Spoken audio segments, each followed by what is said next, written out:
E aí, meu querido aluno, estou de volta, Jason Brau aqui, e dessa vez nós vamos falar sobre a química dos alimentos. Então vamos lá. Você tem uma alimentação saudável?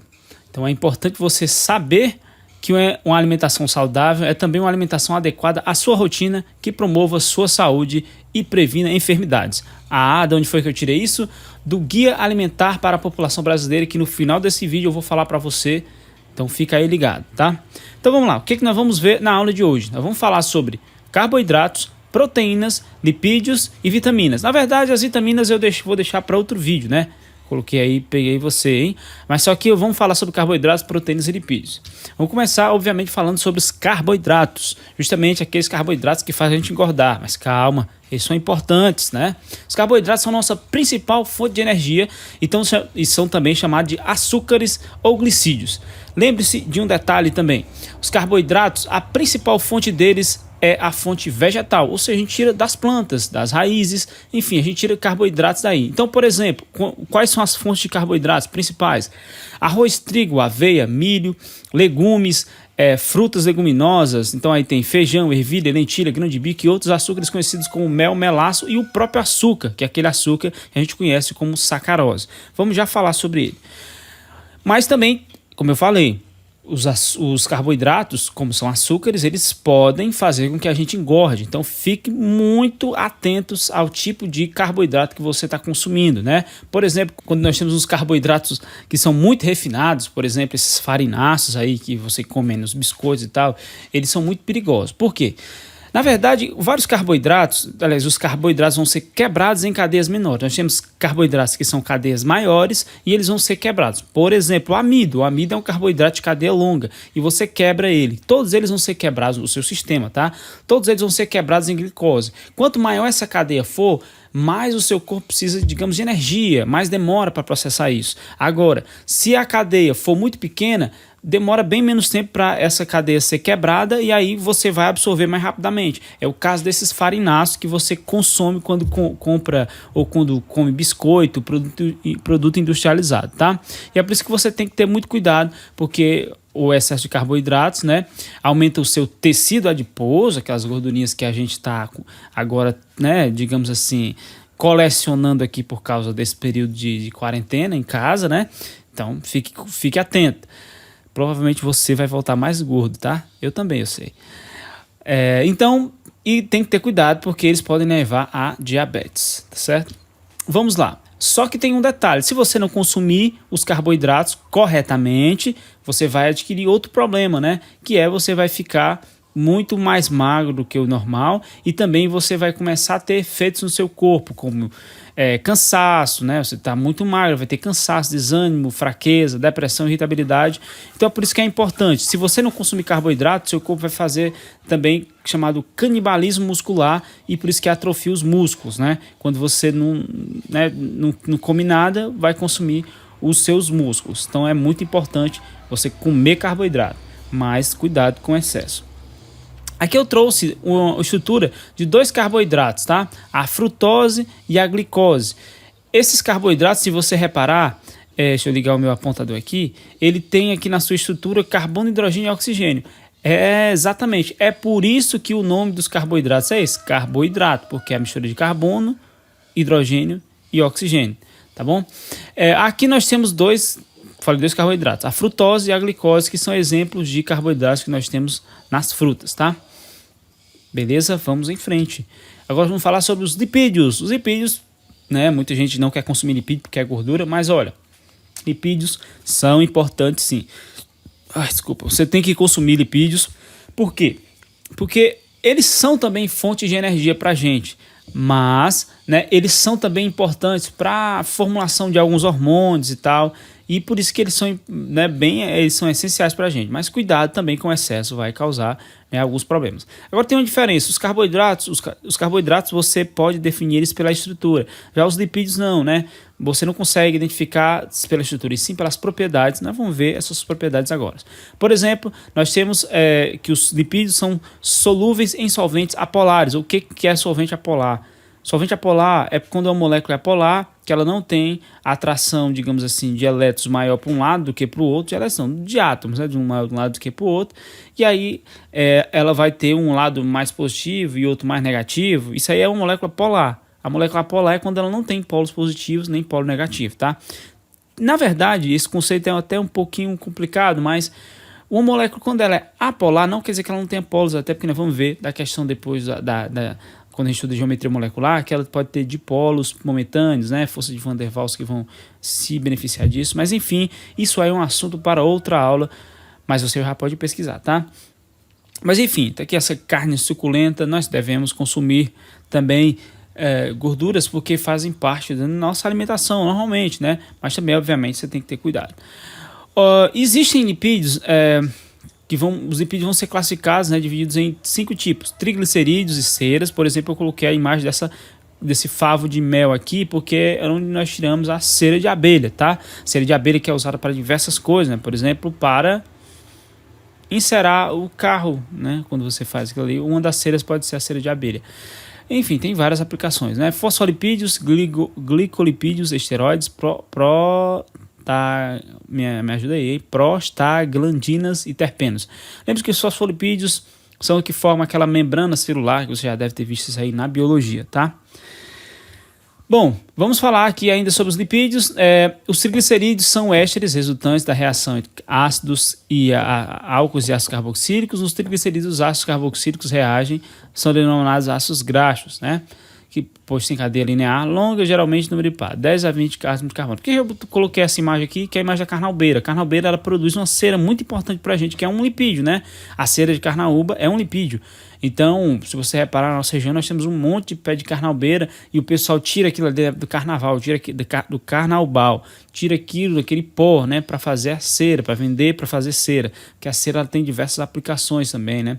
Você pode pesquisar. É uma riqueza da nossa região, infelizmente, muito pouco agregada de valor, ou seja, você só faz aquele processo para explorar a carnaúba e vender, né, o pó, mas no final você não gera valor com aquele produto, infelizmente, né? Ele volta depois em outros equipamentos valendo muito mais.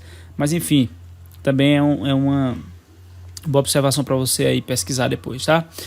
E aqui nós temos a estrutura dos lipídios, né? Na verdade, quando eu estou falando de lipídios aqui, na verdade eu estou falando dos esteroides. Esse aqui é a estrutura dos esteroides. Eu até falei dos esteroides em outra aula, mas por que são chamados de esteroides? Por causa desses núcleos aqui que nós temos, tá? Circulares. Eu até cometi um erro quando eu falei que tinha ia ser sempre um anel aromático, mas não, é quando eu tenho esses círculos assim, ó. 3 hexágonos e aqui também tem um pentágono. Isso aqui é uma estrutura do esqueleto esteroidal, né? E faz parte da estrutura de vários hormônios, conforme eu já mostrei em uma outra aula aí, quando a gente falou sobre as funções oxigenadas ésteres, acho que foi, e ácidos carboxílicos, acho que foi isso. As aminas também eu devo ter falado. Por exemplo, cuidado, né? Se você consumir muito lipídio, tem que ter muito cuidado. Por quê? Porque a quantidade de lipídio também ela vai ser perigosa por causa do aumento do colesterol, né? Aí o aumento do colesterol vai fazer o quê? Vai fazer com que os seus vasos sanguíneos comecem a acumular gordura, suas artérias comecem a acumular gordura. O que vai acontecer? Você pode chegar a ter uma parada cardíaca aí, né? E aí você morre, né? E você não quer isso, você não quer morrer, tá? Imagine que você vai viver aí 150 anos, então cuide da sua alimentação para que você não entupa suas veias aí. Evite comer aqueles salgados de frituras, evite comer essas coisinhas que você gosta aí, biscoito recheado, não sei o que, porque isso aí pode aumentar o nível de colesterol, mas isso nós vamos falar em outra aula, tá? Vou aproveitar e selecionar alguns alimentos e falar mais ou menos a composição deles em outra aula para você ficar ligado aí, beleza? Vamos falar por último agora das proteínas.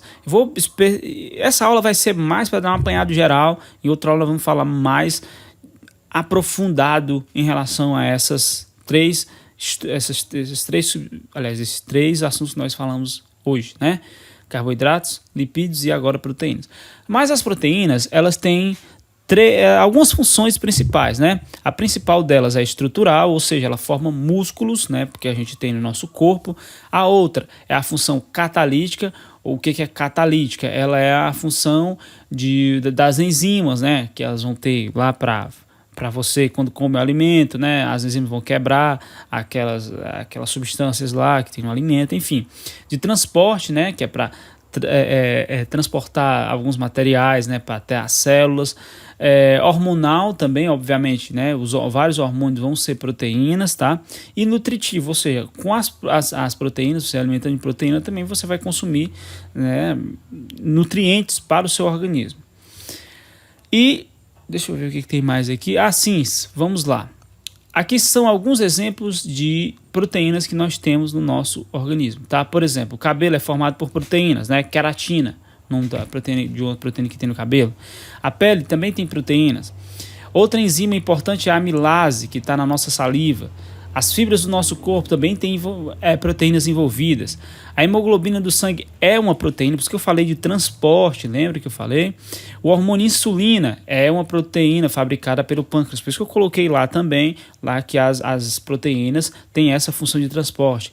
As fibras musculares, que principalmente as proteínas vão formar fibras musculares, né? Quando você malha, não sei se você já percebeu que você fica muito dolorido depois vamos supor que você vai primeiro dia de treino.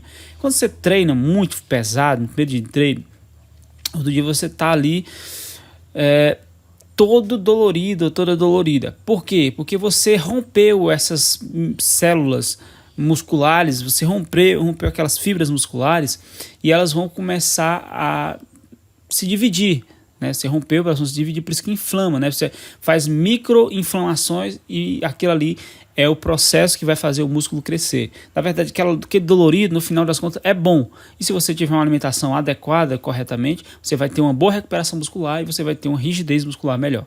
Mas isso aí é um assunto para você conversar com o seu nutricionista. Procure aí o nutricionista mais próximo. Vamos lá.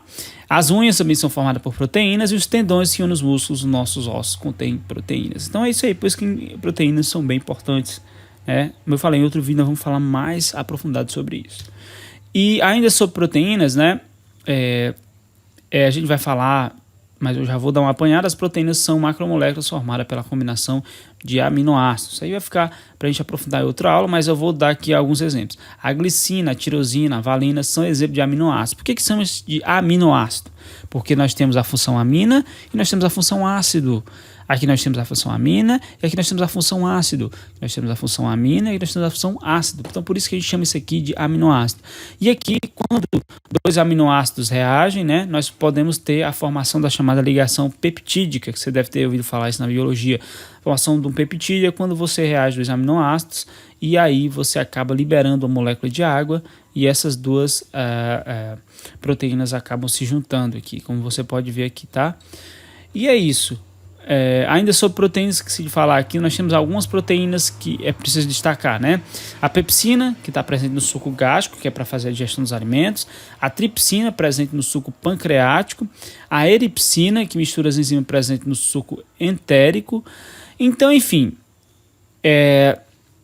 elas podem gerar, né, dessas quebras originam-se os aminoácidos que são utilizados pelo nosso corpo para a construção de novas proteínas necessárias para a manutenção da vida. Vamos falar também, a gente tem que falar também sobre os aminoácidos, né, aminoácidos essenciais e tal, mas você vai ficar para outra aula para não ficar muito longa essa, que já deve ter um tempinho. E é isso aí, moçada. Eu espero que você tenha gostado dessa aula. É para dar um apanhado geral, bem geral mesmo.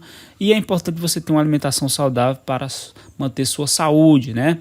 E não esqueça de se alimentar bem e se cuidar. Mas olha, se você quiser saber mais sobre isso, mais sobre alimentação, eu vou deixar aqui na descrição do vídeo o link para um e-book disponibilizado gratuitamente pelo próprio Ministério da Saúde, chamado Guia Alimentar para a População Brasileira, segunda edição, que foi de agora de 2014, não é tão grande, tem diversas orientações para você, né, utilizar aí na sua vida, né, para se alimentar melhor.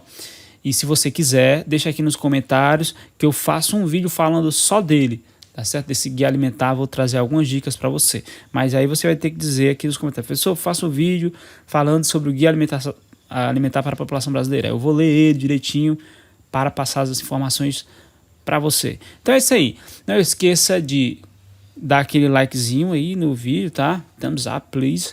E, por favor, também se inscreva no canal, ative o sininho para as notificações, deixe seu comentário aí se você gostou dessa aula.